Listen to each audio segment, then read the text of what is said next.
America ಹಾಗೂ Iran ನಡುವೆ ಯುದ್ಧ ತೀವ್ರ ಸ್ವರೂಪ ಪಡೆದುಕೊಂಡಿದೆ. ವಿಶ್ವದ ಎಲ್ಲ ದೇಶಗಳಲ್ಲಿರುವ ಖನಿಜ ಸಂಪತ್ತು ಹಾಗೂ ಅಮೂಲ್ಯ ಲೋಹಗಳ ಮೇಲೆ ಅಮೆರಿಕದ ಕಣ್ಣು ಮೊದಲಿನಿಂದಲೂ ಇದೆ.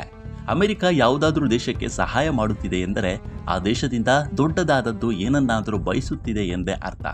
ಅದರಲ್ಲೂ ಏಕಾಏಕಿ ಇರಾನ್ನ ಮೇಲೆ ಅಮೆರಿಕ ದೊಡ್ಡ ಮಟ್ಟದ ದಾಳಿ ಮಾಡಿದಾಗಲೇ ಇದು ಕೇವಲ ಪರಮಾಣು ವಿಚಾರವಲ್ಲ ಎನ್ನುವುದು ಸಾಬೀತಾಗಿತ್ತು.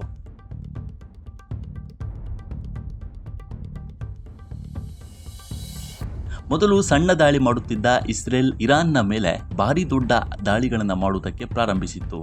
ವಿಶ್ವದಲ್ಲಿ ಈಗ ಚಿನ್ನ, ಕಚ್ಚಾ ತೈಲದ ನಂತರ ಪ್ರಮುಖ ಅಸ್ತ್ರವಾಗುತ್ತಿರುವುದು ಯುರೇನಿಯಂ ಅಥವಾ ಪರಮಾಣು. ಈಗ ಅಮೆರಿಕ ಹಾಗೂ ಇರಾನ್ನ ನಡುವೆ ಸಂಘರ್ಷ ಮುಕ್ತಾಯವಾಗದೇ ಇರುವುದಕ್ಕೂ ಇದೇ ಕಾರಣ ಎಂದು ಹೇಳಲಾಗ್ತಾ ಇದೆ.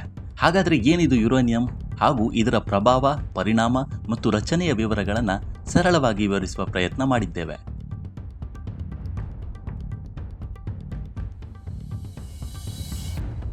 ಹೌದು, ಅಮೆರಿಕ ಮತ್ತು ಇರಾನ್ನ ನಡುವೆ ನಡೆಯುತ್ತಿರುವ ಯುದ್ಧವು ಸದ್ಯಕ್ಕೆ ಮುಗಿಯುವ ಲಕ್ಷಣಗಳು ಕಾಣ್ತಾ ಇಲ್ಲ.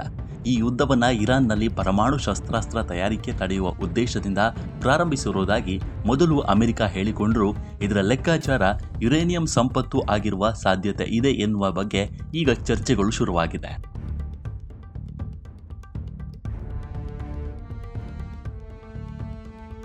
ಅಮೆರಿಕ ಮತ್ತು ಇರಾನ್ ನಡುವೆ ಉದ್ವಿಗ್ನತೆ ಬಹುಪಾಲು ಅಣು ಸಾಮರ್ಥ್ಯದ ಸುತ್ತಲೇ ತಿರುಗುತ್ತಿದೆ.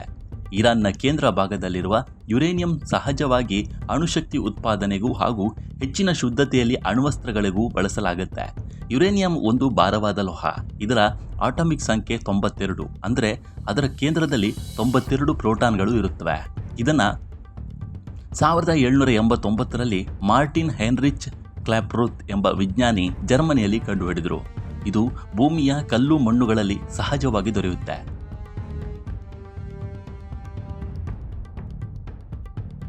ಹೌದು, ಅಮೆರಿಕ ಮತ್ತು ಇರಾನ್ನ ನಡುವೆ ನಡೆಯುತ್ತಿರುವ ಯುದ್ಧವು ಸದ್ಯಕ್ಕೆ ಮುಗಿಯುವ ಲಕ್ಷಣಗಳು ಕಾಣ್ತಾ ಇಲ್ಲ. ಈ ಯುದ್ಧವನ್ನು ಇರಾನ್ನಲ್ಲಿ ಪರಮಾಣು ಶಸ್ತ್ರಾಸ್ತ್ರ ತಯಾರಿಕೆ ತಡೆಯುವ ಉದ್ದೇಶದಿಂದ ಪ್ರಾರಂಭಿಸಿರುವುದಾಗಿ ಮೊದಲು ಅಮೆರಿಕ ಹೇಳಿಕೊಂಡರೂ ಇದರ ಲೆಕ್ಕಾಚಾರ ಯುರೇನಿಯಂ ಸಂಪತ್ತು ಆಗಿರುವ ಸಾಧ್ಯತೆ ಇದೆ ಎನ್ನುವ ಬಗ್ಗೆ ಈಗ ಚರ್ಚೆಗಳು ಶುರುವಾಗಿದೆ.